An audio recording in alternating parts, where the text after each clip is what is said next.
We're talking about Portage and Main all morning long.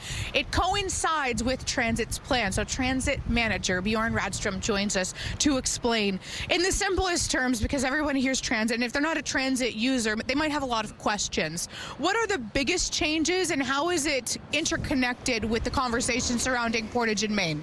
Sure. So we're transforming the entire route network. Basically, at the end of the day, on Saturday, the entire current network goes away. We're replacing it with a brand new route network where everything is going to be different, bus stops, bus lines, all of it. And so for Graham Avenue here, where we're standing, we won't have any buses here anymore. A lot of them are moving to Portage, but the north-south routes stay north-south on all the north-south streets through downtown. And with Portage and Main reopening, because we now have a more simplified route network where all the buses aren't making a lot of turns there, there's no longer conflicts with the pedestrians that would be trying to cross the street. So now it works for us to have pedestrians crossing there with the buses moving through. What are the major benefits of this?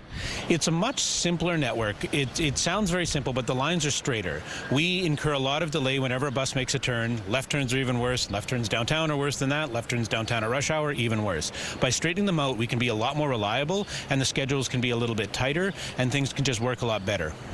When we talk about pedestrian access, of course, Portage and Main, that's the big chat today, but also downtown as well. Is that the central idea?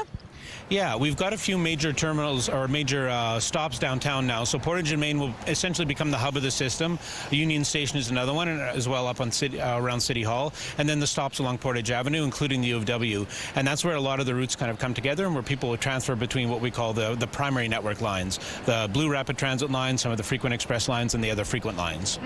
I see that you brought a bicycle today, and cyclists are part of a pilot project. Tell us about that project and hopes for the future. Yeah, because we won't be on Graham Avenue anymore, there's a project called Reimagining Graham, and the blocks that were exclusively transit, for the most part, are going to be turned over to bicyclists and pedestrians, and also art installations, lighting installations. Buses will still be, for the next few years, operating on Graham from Gary to Main Street, but not on the rest of it. And when we talk about reimagined or a vision for Winnipeg's future, these are all building blocks for that. So with these changes, what's next? After this, the next big thing that we're doing is a design study for all of the portions of rapid transit that are downtown to connect everything together, because we have all these frequent express lines. Those are the candidates for future rapid transit, but what we want to do is design and build the rapid transit in the downtown portions to get things working a lot better, and then we can work our way out from there. Change can be tricky for a lot of folks. Do you have a message for residents?